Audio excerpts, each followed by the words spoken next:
Kia ora, and welcome to Walking the Shadowlands podcast.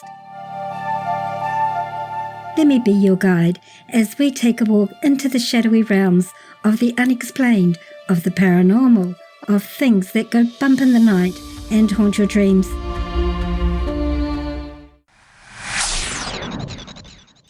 Your hosts?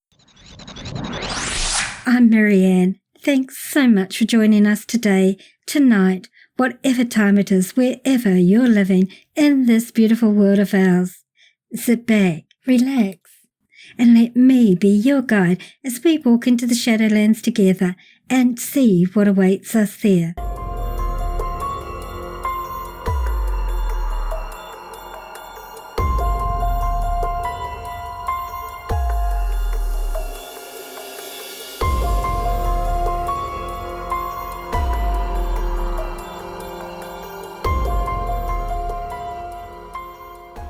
Hi everyone, welcome to the very last episode of Season 5 of our podcast.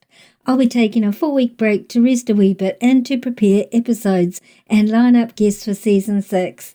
So actually, it's not really that much of a break for me, truth be told.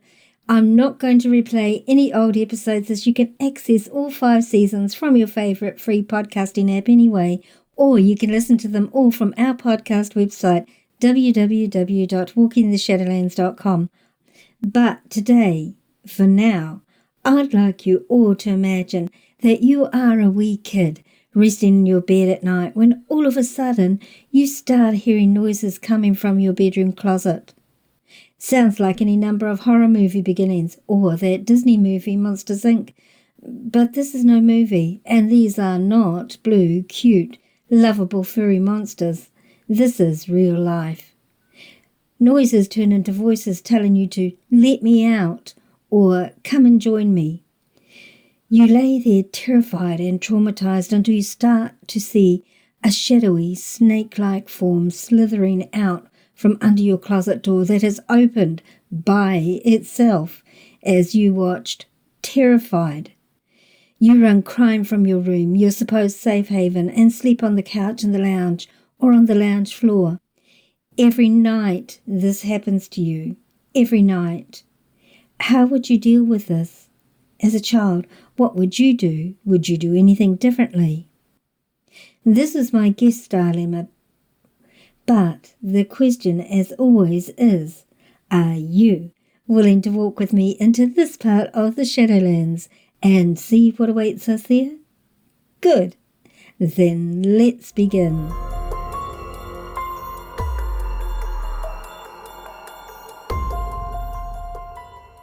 My guest is the debut author of a book called Born Haunted, My Lifelong Encounters with the Paranormal. His book has received award nominations from the following places: Best Indie Book Award, Dragonfly Book Awards, and Writer's Digest Awards.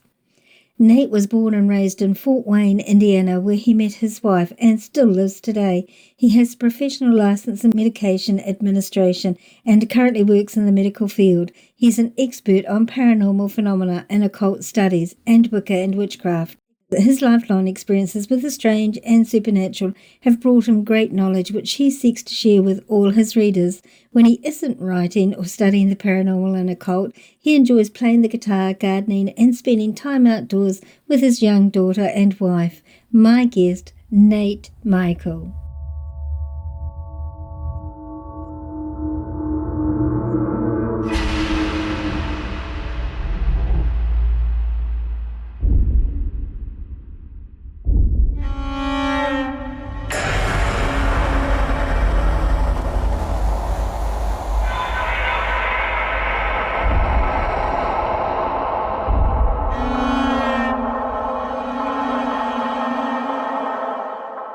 Thank you very much for agreeing to speak with us today, Nate. I read your book and it was absolutely fascinating, and I really felt for you as a little child with all the experiences you went through. Not a very pleasant time. Maybe you could start at the beginning and talk us through your journey. Honestly, my experiences began before I could really remember.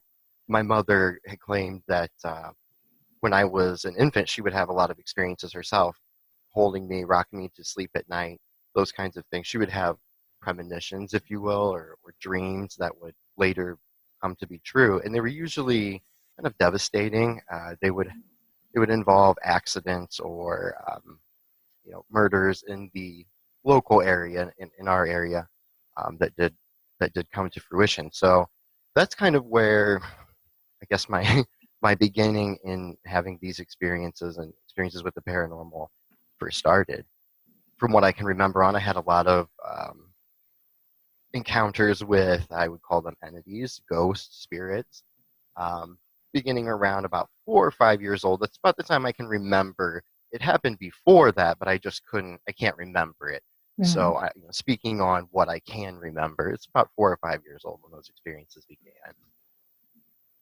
Right. So what do you first remember? It would be a entity that lived in my closet. Um, I referred to it as the evil spirit because that's what it told me it was. After many nights of it being terrorized by it, um, I finally had asked it, what are you? Or go away. What are you doing here? What are you? Something to that extent. And it said, I'm an evil spirit. Right. So when you say that you were terrorized, what sort of things would happen? Like you say this entity came from your closet. So would it like open your closet door and come into your room, or did you just feel a presence, or how did it manifest itself? Well, I had there was a lot of noise that would come from the closet, a lot of calling my name, asking me to come in, asking me to let it out, those kinds of things.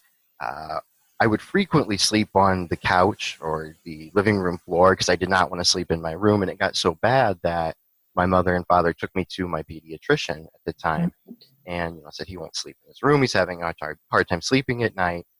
What can we do? And the pediatrician had recommended that we lock me in my room at night, and shut the door, and just kind of tough it out. That I have to understand that it's my room. So eventually, I would leave my room crying and then sleep on the couch or the floor or whatever. But it would call out my name, ask me to open the door, and then it would eventually turn into like a snake-like shadow that would kind of creep out from underneath the crack of the closet door. And Wow. that's usually at the point when I would run out of my room and I was done for it with the night, would sleep on the couch. Well, that's absolutely terrifying for well, for anybody, but especially for a little kid.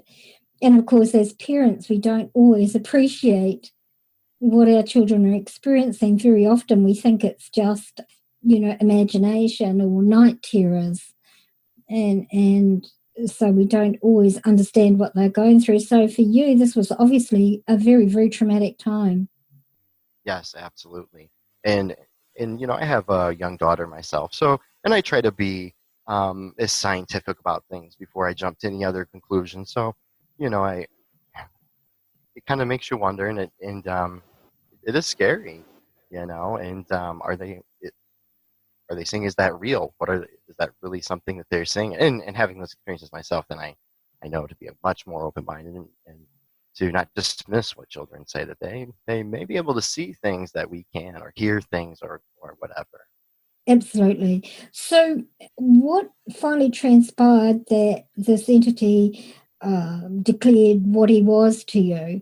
What brought that about? So again, I had asked it, what are you, or to leave, what are you doing here? What are you? Something along those lines, and it actually said that it was an evil spirit. And I told my parents that, and I don't want to say that they didn't believe me, but obviously they were trying to, keep calm Right. in spite of everything. And so I guess the real tipping point when they started to really believe my claims was when one evening my mother had gotten up out of bed. It was late, very late at night, and there is a window pane above on our front door, and it was fogged over, and she thought it was a little weird. It wasn't normally fogged over at that time, so she walked over to it, and she noticed in the fog, the condensation in that window pane, that there was a expletive word, the B word, BIT, yes, written Right. in the window pane fog. But certainly it wasn't me. I was young. I was asleep on the couch. My dad was asleep. She was the only one up. all the doors were locked, so it made no explanation. So I think that was when they really knew that something negative was there in that home Right. with us. Well, certainly something that caused your mum by, foul language is definitely not a Yes. positive being. And No. I remember reading in your book that you were only a few feet away from that window.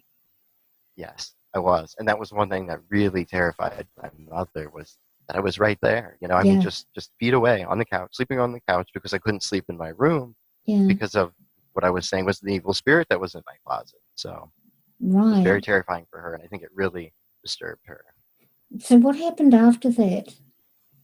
After We that had a lot incident? of we had a lot of doors being opened, lights being turned on when no one was home. After we turned them off, left, they would come back home and they would be on. Oh, that's right. Police were called, to make sure there was no intruder, but there was no intruder. Um, my Before my sister was born, shortly after my sister was born, was when we actually decided to move out of that house. My mom was having a lot of terrifying dreams, a lot of nightmares. And that activity continued with the lights and the doors being on and unlocked, and me continuing on about the evil spirit in my closet. So we Right. decided to move shortly after my sister was born. Right. I do remember reading in your book how you said that you guys had been out one night and you came home and all the lights were on, the front door and the back door were open. Is that right? Yes, we had been out doing some shopping, running some errands, and when we came home, every door on the home was open. Every light was on, and they were all locked before we left. We're always good about keeping the doors locked and those things. So it was very strange. Called the police right away. Um, they came out with their pistols drawn, did a sweep of the home, and they could not find anything. Nothing was out of place. Just all the lights on, all the doors open. And it's just alarming to have that, to know that your home is open for anyone to walk into, and then Yeah. who did that, or what did that. Yeah. Really scary. And it would have made you all feel quite vulnerable, especially your mum, Yes, because she would have been extra worried about you and your safety and been pregnant. Was she pregnant at that stage? Or was that before she was pregnant? I think that might have been right before she was pregnant. I think she would. Yeah, it might have been right before. But even so, as a mum, myself, I would have been absolutely terrified for you. Oh, Like, how do you protect your child from something you can't see but you know is there? exactly. And again, and it was a time of it was the 1980s, so I don't think those kind of things were well received back then. And Not they like weren't as that. talked about as much as they are today. Yeah, So it was one of those things, you kind of kept secret, and you didn't tell too many outsiders, folks right, outside of the family. right. So after your sister was born, you guys moved to a new home. Yes, yeah, we moved to a new home, and of course, there was activity there as well. Not right away. Didn't start right away. I would say within the first month it started, and it was always things you could dismiss, or blame on the wind, footsteps or something like that. But things got a little stranger, and we couldn't dismiss them anymore. So then we knew that the new home we moved into was indeed occupied by another being, spirit, or haunted, if you will. Right. And you don't feel that it was the entity from the other house followed you?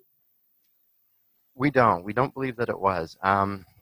I had actually spoken to, when we moved into the new home. I began speaking with some imaginary friends, Oh, um, and from my conversations with them, and I still to this day believe they were very real. mm, Um, One was a Native American, one was a right, former farmer of the land, or what I thought to be of the land. So I don't believe it was the same being or entity. I right. personally don't. Um, and there wasn't anything saying that it was an evil spirit like there was in the previous Mm, home. mm, So mm. I think it may be associated with the land there or something, but definitely activity continued there as well. So So these spirit that were your imaginary friends, did they mhm. give you information about their lives? One was his name was Chules. So, and he was what I perceived to be a Native American. And he had told me some things about a river, and there was a river nearby our home that I wasn't too well aware of after first moving in, obviously. And he had made some comments about the river and some rituals and some things that they had done there. But I may have been a little too young to understand that. So Right. looking back, I fully understand what that was now. But Taylor was a former, I believe, was a former landowner or farmer of the area. But that was some of the things that the imaginary friends, quote unquote, had spoke to me in what they said. So Right. And obviously you were comfortable with these spirits. yes, very much so. I did. I mean, they were friends. Right. I didn't see them as negative. I didn't feel anything Right. negative when I was around them. We would play, and I can remember playing in. We had a spare room where all our toys were kept and things like that. And I can remember playing in there with them and asking Chules and Bobby to play. And I don't remember anything bad. It was never bad. It was just a friend, just friends.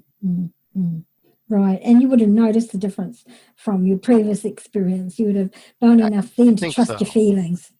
Yeah. Yes, yeah, I think I would have noticed, and I didn't get that right away. No. Right.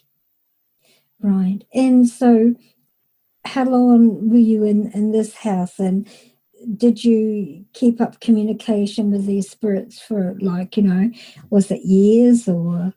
It was several years, yeah. It was, my memory serves me right. I believe we were in there for approximately 7 years or so. Um, and I did for a time, but I grew older, so I kind of stopped doing that and got interested in some other things. But my younger sister was growing up, obviously, from her infancy. Now she's a toddler and growing older. And so she began to actually play with the same imaginary friends, quote unquote, and with the same names and everything. So could it be something that she picked up from her older brother, me, or was she seeing them as well? I believe she may have been seeing them as well. Yeah, But yeah. that did continue with my sister, but we did have other things. We had one thing that occurred a lot, but it was kind of strange, was the toilet paper would be unrolled nearly nightly and folded into nice little piles at the end of the toilets. It was just kind of weird.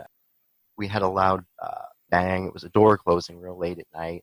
My father thought there was an intruder, but there was no one there. The door was locked. We had several experiences in that home. Well, that toilet paper one would have been very interesting.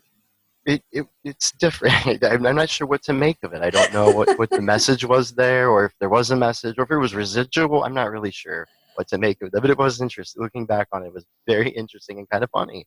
Kind of funny. I would say it would be an active spirit rather than residual, because Yes. residual only is like a tape recorder playing Right. over and over again. Right. But Right. this one had intelligence enough to fold the toilet paper. Maybe that's how they used Exactly. to have it. Who knows? I don't know. It's interesting, very interesting, and I do think it's kind of funny looking It back. is kind of funny. How did your mum and dad deal with it?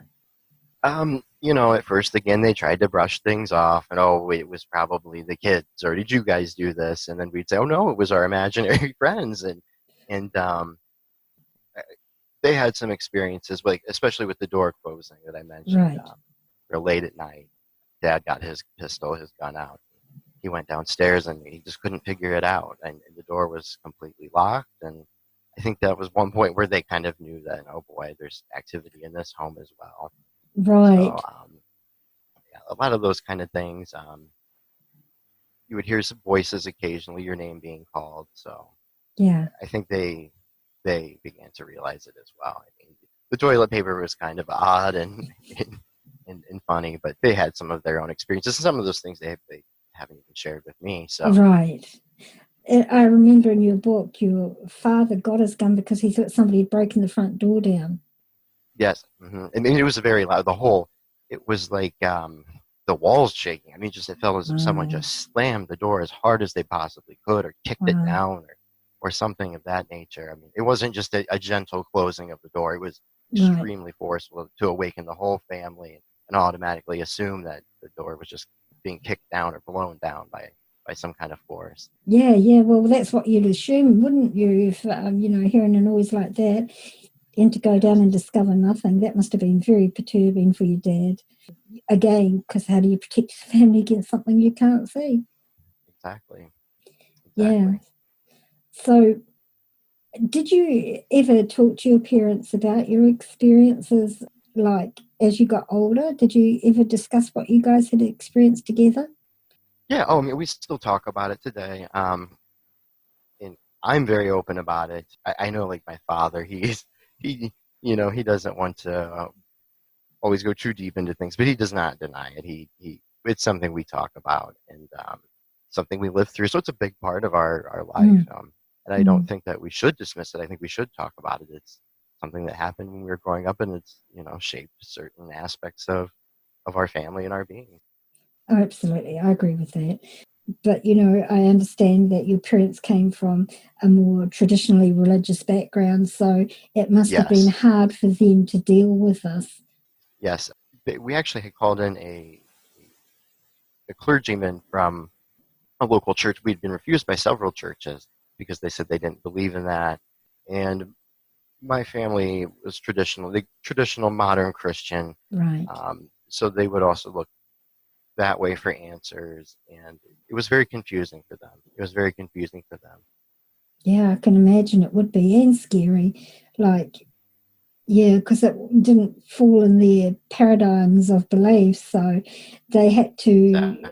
like think outside of the box and accept something that wasn't part of their reality. So that's really scary, and then deal with their children at the same time. So Exactly. for all of you, it would have been a very confusing and a very scary time. Your poor mum, I really feel for her because she had to like hold it together for you guys, not show her Yes. fear, so she didn't pass on her fear to you.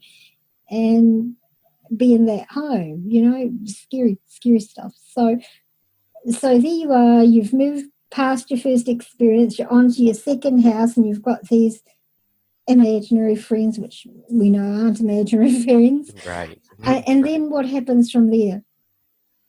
So activity continued. I had one experience that really frightened me.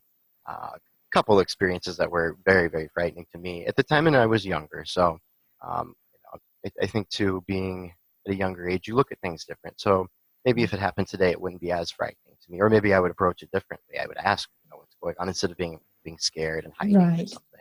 More activity continued. We had a pastor come out from a local church. Again, many refused and said that the paranormal didn't exist.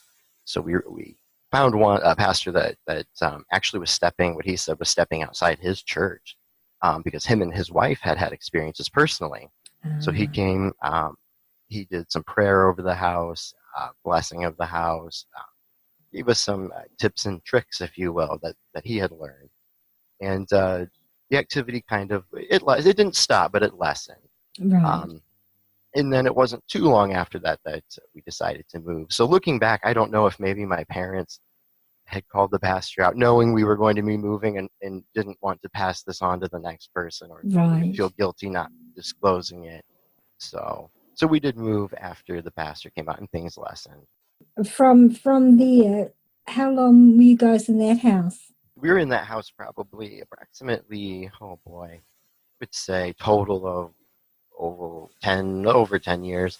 From there, then I grew up, and then I entered high school, and we had moved not too far away from the second home, but there were no experiences in the third home.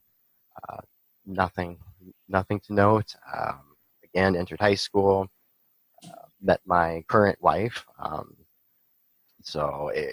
Then moved out of parents' home and got my own apartment, and became serious with girlfriend who is now wife. So that's kind of where I left off there after those experiences in the second home.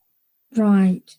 And so as you grew older and went through high school and then your studies, what area of work did you choose to go into? So I chose to go into healthcare. I always have a a deep desire to be in healthcare. I always wanted to do something. I just knew I needed to be in healthcare. Right. I was a little rebellious in high school, and I began to actually start to look into other schools of religion and other schools of thought, and I started to have different viewpoints than my parents upon, life after death and Right. religious philosophy and things that I kept secret. Honestly, I buried a lot of those paranormal experiences, and I didn't want to share those, in my 20s and whatnot. I didn't want to. I was afraid of what people would think, so Of I course. tried to purposely forget those. But I did always have that interest in it. Um, and then I became interested in again the different schools of religion and thoughts, and then always having that inkling to be in healthcare, and I knew I wanted to work in healthcare. So after high school, pursued some certifications and licensures in healthcare. Oh, good for you. I mean, having been a nurse for close to 40 years myself, I totally get it. It's like, well, it's a calling, really. You feel drawn to it, and then you Yes, stay there because you love it, and because you're making a positive difference to people's lives.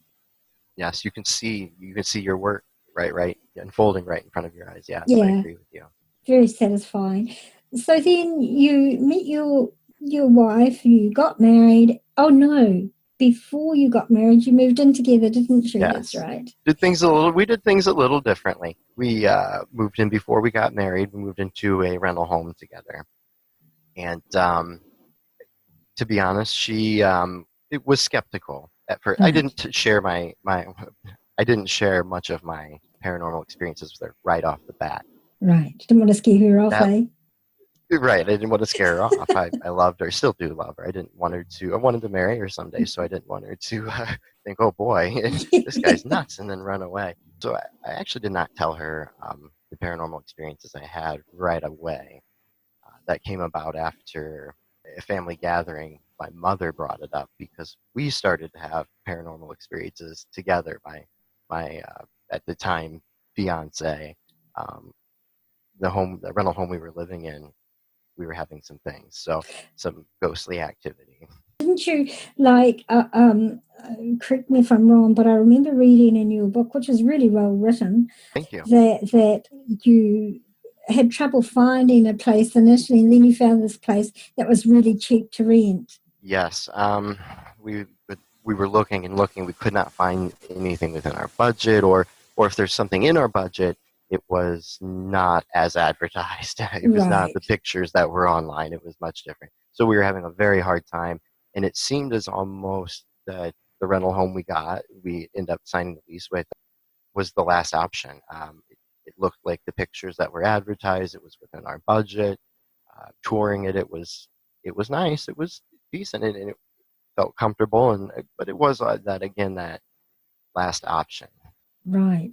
But when and we you didn't want to you put off moving in together for oh another yeah, year. So because I understand that. Yeah, absolutely. And when you got initially walked through the home, you didn't sense anything about it. Like there was nothing. Was there? didn't necessarily see anything. Now I got a feeling Yes, I'm. No, I said right sense. away. Sorry, that was my Sense. Kiwi Yes, accent. yes. No, I got a sense. Yeah. I got a sense. It was. I describe it as like a thick fog. Right. It just kind of felt foggy in the air. Felt very thick and choked up. Um, Right. I did get that sense right away, but that was before I had told my at the time fiance about my previous paranormal experiences. So I just brushed it off. And again, it was the last option, and I wanted to move in with her, and I wanted to, continue that aspect of my life. So I just kind of dismissed those feelings, and oh well, maybe it's we need a dehumidifier or something in here. Maybe the Right. air is too hot or something. Right. And that's a lesson in listening to your feelings, isn't Yes, absolutely. it? So talk us through how things progressed in the home with you and then with your fiance. So it started out fairly innocuous. You'd hear a lot of footsteps. My wife, at the time fiance, she would items would be misplaced. It wasn't. I don't believe it was her. Right. She would be combing her hair, and turn around just for a split second, and then the comb would be gone. Or she'd be fiddling on her cell phone and sit it down, turn, and then come back to it, and it would be gone. And it would be in a totally different place than where she left it. So it started out with those kind of things. One thing that really stood out in my mind was scratching. We started to hear scratching within the walls, Right.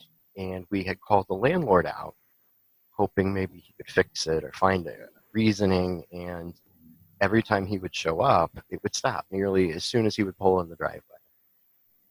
And he would look around and I can't hear anything. I don't see anything. So, if you guys weren't such good tenants, you pay the rent, you have good upkeep on the home, I wouldn't believe you. But there's just nothing I can do. Yeah. So that's where it started. That's experience I hear quite often, is that often people start by hearing scratching in the walls and they think it's rats or some other animal inside of the walls. Yes. Mm-hmm. Yeah. It sounded similar. It sounded like maybe a raccoon or something had gotten in the wall, but it was just odd and it would also seem to kind of follow you from room to room. Oh, that's interesting. But you couldn't quite pinpoint it and say, oh, it's right here in this spot. It was just, Right. I hear that scratching again. It's throughout the room, and then you'd go into the other room and you'd still hear it. And you're like, well, maybe it's in here. That must have been quite frustrating for you both, and not really thinking that it was anything nefarious or otherworldly. Right, exactly. And what happened after that? How did it escalate? So I think at that point, again, we had a family gathering, and my fiance had mentioned that she thought maybe the home we were renting was haunted. And of course, my mother chimed in quite quickly and was like, well, let me tell you a story. Let me tell you about how we grew up. And my wife, fiance at the time, didn't know those things. Again, I didn't disclose them to her. I didn't want to scare her off. So it was a relief as well, because I think having those experiences together in the rental home we were sharing, it turned her into a believer. Right. I was going to say, how did she handle your mum's disclosure? You must have been going, oh yes, I was just mortified when she was telling all these stories and all the experiences we had and a lot of things I've already discussed here and in my book, and I'm like, oh no. And she's going to run away, but she just was like, oh yeah, I believe that, because we're having experiences in our home together, similar, doors closing and footsteps. So yeah, I totally believe that. And I think she might have mentioned, ask me that 5 years ago and I wouldn't believe you, because I would have been a skeptic back then. But right, having those experiences together, and she turned total believer. Awesome. Oh, that was quite a relief for you then. Yes, yes. And then of course, I had to apologize and say, I'm sorry I didn't tell you that. I just love you too much. I didn't want to scare you away. Oh, that's so sweet. I bet she took it that way as well.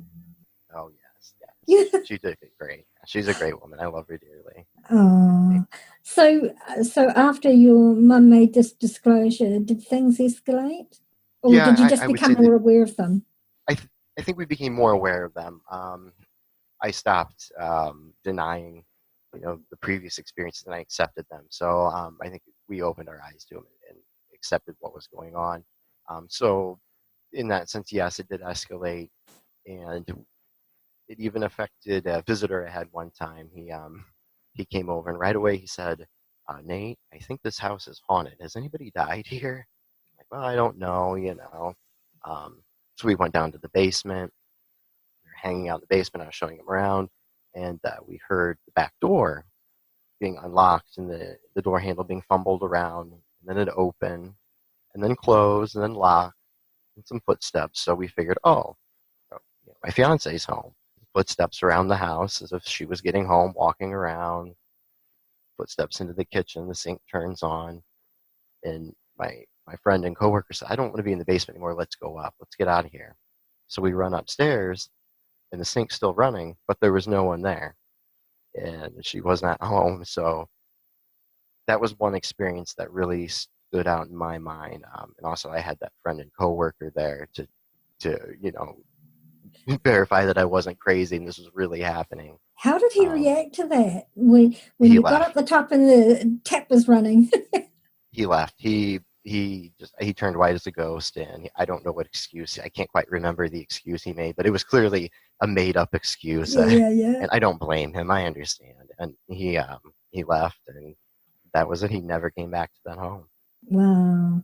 Yeah, that would have been pretty freaky for somebody who's Yeah. never experienced any. And even for you, even though you've experienced it all, that to have something that clear and to have a physical proof, with the tap running is quite a different thing altogether. It's a different kettle of fish. Yes, and I was like, wow, how are you going to do that to me? You're my good friend, and you just ran out, and left me with the tap running. So But what did you do after that? After he left, what did you do? Did you leave the house? Did you stay in the house? Did you, well, obviously turn the tap off? yes, we turned the tap off. That was one of the first things I did. No, we stayed. We had a rental agreement, so we had to meet, so many months or whatever there in the home. Um, we stayed, and activity continued, but I became what I would call obsessed with the home. I wanted to find an answer. I wanted to know what was the reason and what was going on. I was also beginning to have nightmares very specific to the home, Oh, and about maybe some things that could be related to what was going on in the home. So the nightmares were increasing in intensity, and I began to do a lot of research on the home and the land and the surrounding land. Again, I would say I almost became obsessed with the mm. home and the area. And what did you find in your research? So in my research, I discovered that the land that the home sat on back in the 1700s was part of a fort. And when I looked at maps with my current maps with my home and compared them to historical maps of the fort, it aligned perfectly with the words Indian hanging grounds. Oh, wow. And I feel that that may have attributed to maybe some of the energy in the home, and certainly to some of those dreams, because I was having dreams about, um, tortured Native Oh, American wow. Indians, Certainly from and just anything that harmful done to another human being. It has to leave some type of energy behind. oh, yes, absolutely has to. Oh, that's dreadful, those poor people.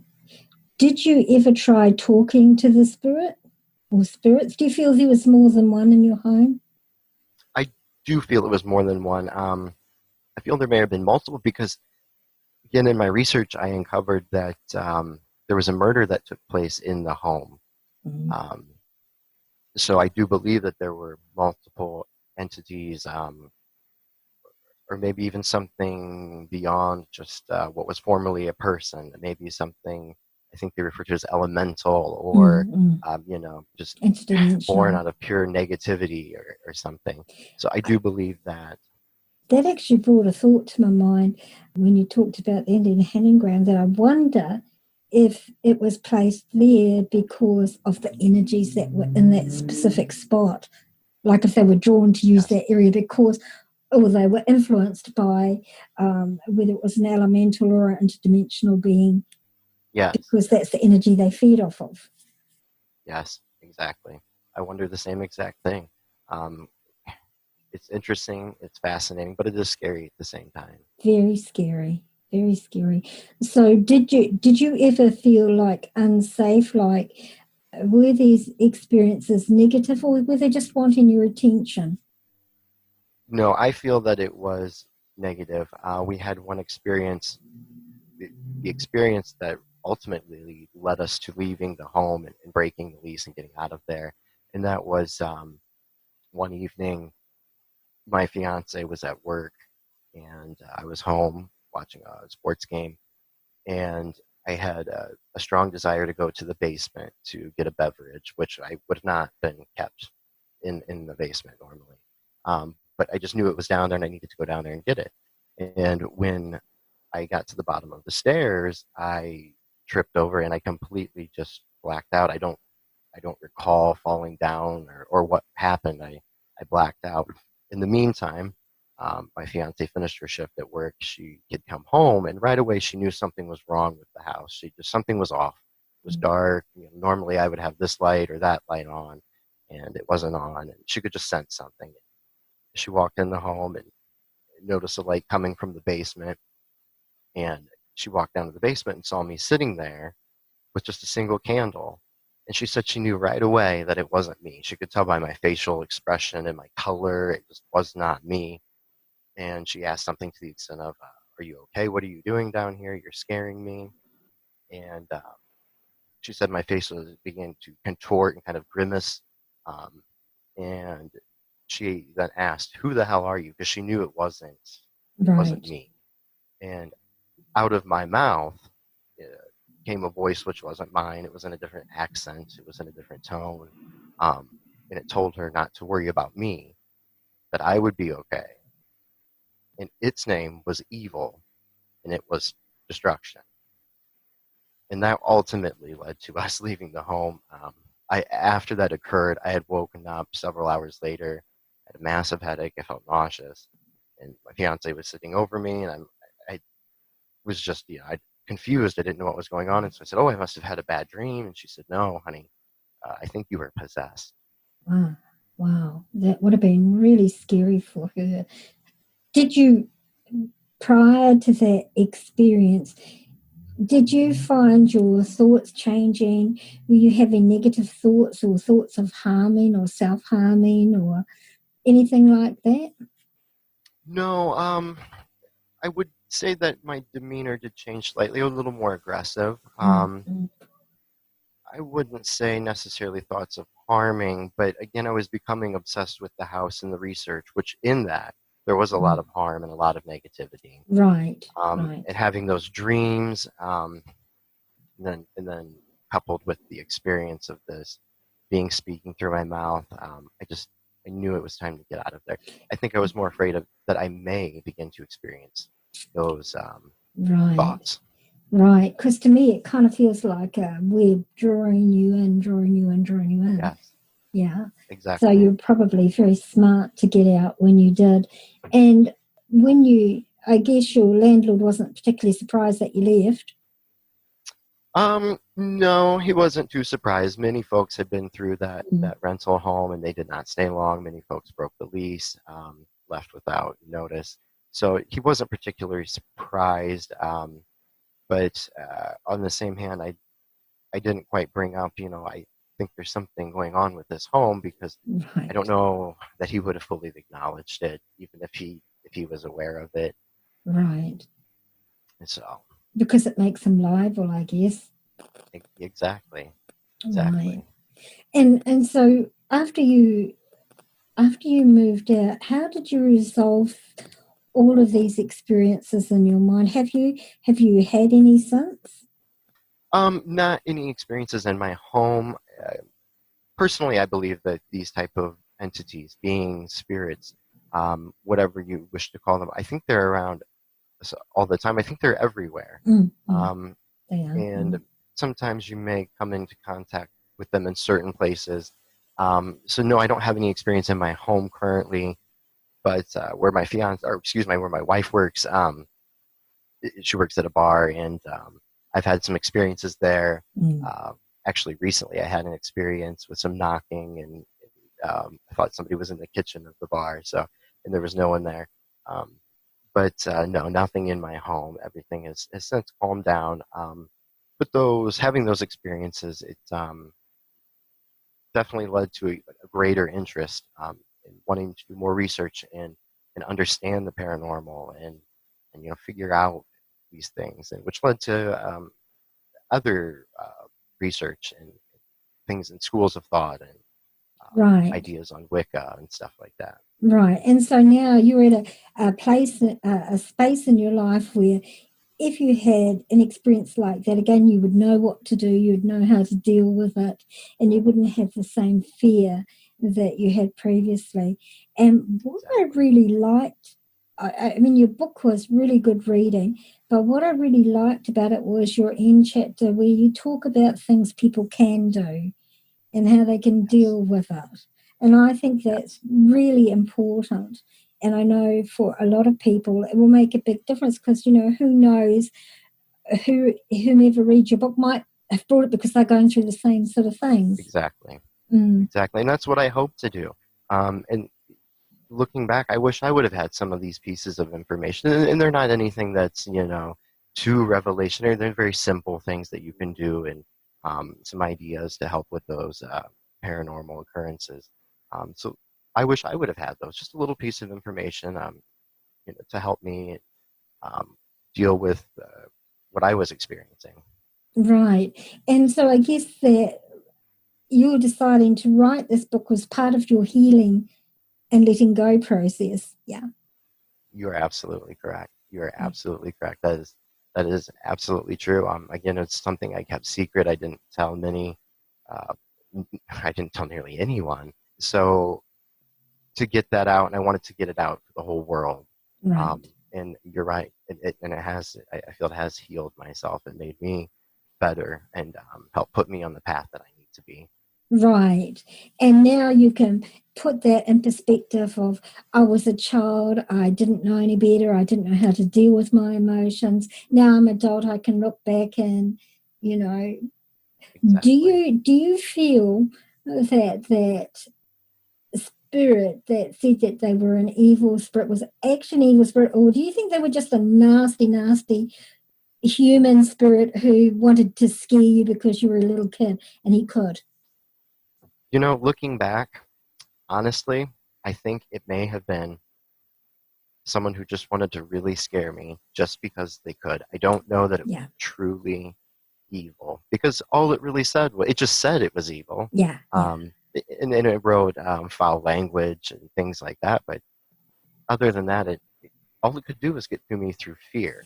So I think it may have been someone just masquerading as something truly evil and just wanting That's to truly scare a little child. Yes, I agree with that. Yeah, when I read that, that was the first thought that came to my mind. Oh, this is not an evil spirit. This is just a nasty, nasty human spirit who was a nasty, mean person in life and liked terrifying and tormenting those around him. And he's just continued that in the next spirit. He hasn't moved over. He's just earthbound and he's just nasty. He's hurting.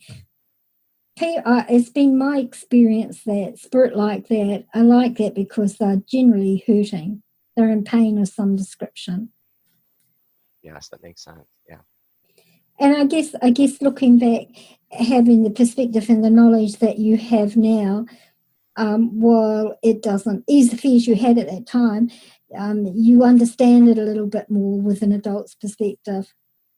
Yes, you can go into it saying, okay, is it truly an evil spirit, or is it somebody who has had some extreme hardships in life and is just trying to be a nasty individual? Yeah, Exactly, yeah. you're right. Very cool. So where do you go from here? From there, and I got married. We've had a kid. Um, Worked in healthcare over 10 years. Again, not any paranormal experiences in the home. Um, so out in public somewhat, run into those things. I think we all do. Mm-hmm. And then began to get interested in Wicca and pagan traditions and other schools of thought and those types of religious ideology. Right. And that would have also helped, given you more tools to help deal with spiritual parasites and earthbound spirits and stuff that haven't moved on. So Yes, have you had any experiences at work with I clients? have. I have had experiences at work. Nothing negative. Everything very positive. Everything very positive. A lot of I worked in geriatrics in a nursing home for quite some time, so I had the opportunity of being by patients' bedside while they were experiencing death process, Right. and had a lot of experiences through that. Folks always seem to claim witnessing a bright white light at the end of a tunnel. I've had folks talking about family members that are in the room, and those are things you can kind of sense and you can kind of Mm-hmm. pick up on it. You can feel someone else in the room. Mm. And we've had some other what I would call playful, ghostly type activity from what we believe to be former residents of the nursing facility. So yeah, I think a lot of activity in the medical field. I think it's something that goes on frequently in the medical Yeah, field. I know I certainly had my share in my years of nursing, and I know geriatric nursing is very, very difficult. Like physically, it's hard, but also emotionally because you get attached to those that you're working with, and you Yes. care about them. For the Yes, they most become part, part of most family. nurses, Yeah. and a lot of them don't have any family, so you become their family for them. Exactly. You're exactly right. Yeah. So where do you think you're going to go from now? Now you've written the book and it's out there. What are your plans for the future? Plans for the future. I want to continue my studies on Wicca and become the best person I can and pass that on to my daughter. I'd like to maybe write another book, but not something that I'm jumping into right away. I have some ideas that I'm tossing around that kind of tie into paranormal, but not so much directly related to the paranormal. But we'll see where the future goes. Who knows where the future is going to take us? And I'm just going to ride that out and try to make the best of it and be as positive as I can. That's really cool. So, Nate, thank you so much for your time today. It's been a really interesting discussion, and thank you for your book. It's really beautifully written. And would you like to tell people about your website and your social media that you're on? Yeah. So first of all, thank you for having me on. It's been an honor. It's been a pleasure. I appreciate it. Thank you to all the listeners out there. You can get the book on Amazon. It's available on Amazon. It's available on Barnes & Noble and my website. I do international shipping on my website, which is bornhaunted.com. Then Facebook page is Born Haunted by Nate Michael, and then my author page is Nate Michael. Sorry, I had to think which one there. So Facebook page is Born Haunted by Nate Michael, and then my author is Nate Michael. Are you on Instagram and Twitter or anything like that, or just the Facebook? I am not at the moment, but that's in the works. Awesome. So you have a really great night, Nate, and thanks again for your time. All right. Thank you. I appreciate it.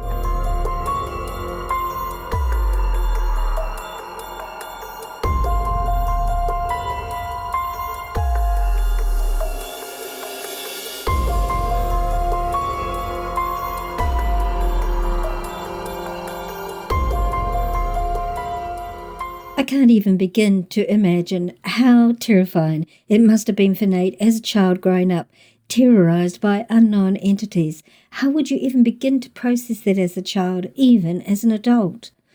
I'd like to thank Nate for sharing his experiences with us all in this episode. If you enjoyed this episode, and indeed if you enjoyed the Walking the Shadowlands podcast and you'd like to help support the running costs of the show, then please consider becoming a patron of the show. Head over to patreon.com/MCC15 and sign up now. As a patron, you get access to a special members-only page on the podcast website, www.walkingtheshadowlands.com, from which you can download full transcripts of each episode. You also have access to some interview bits that may not make the episodes and little extras, as I have time to create and add them for you. Also, you have my absolute gratitude and appreciation. So, for the cost of 1 cup of coffee a month, $5 plus applicable taxes in whatever country you live in, go to patreon.com/MCC15 and sign up now.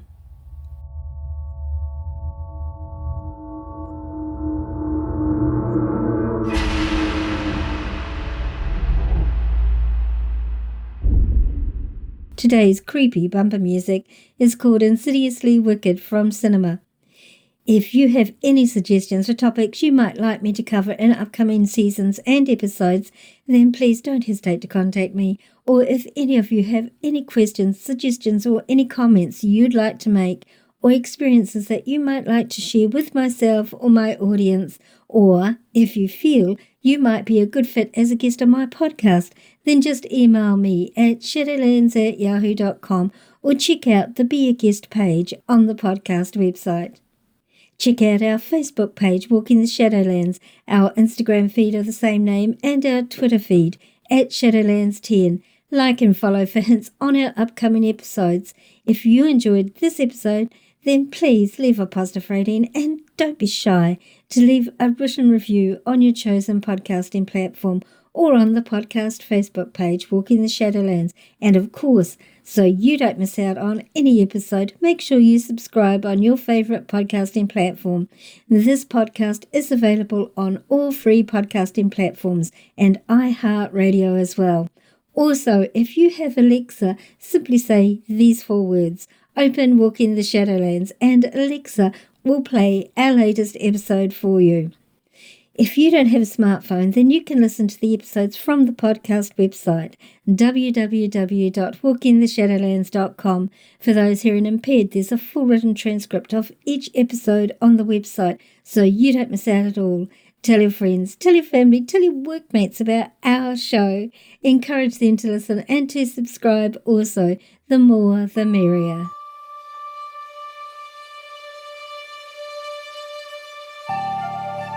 Thank you so much for listening. Today, tonight, whatever time it is, wherever you're living in this beautiful world of ours, I'll see you after this season's break.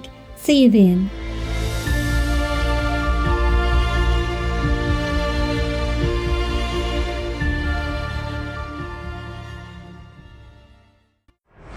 Thanks for listening.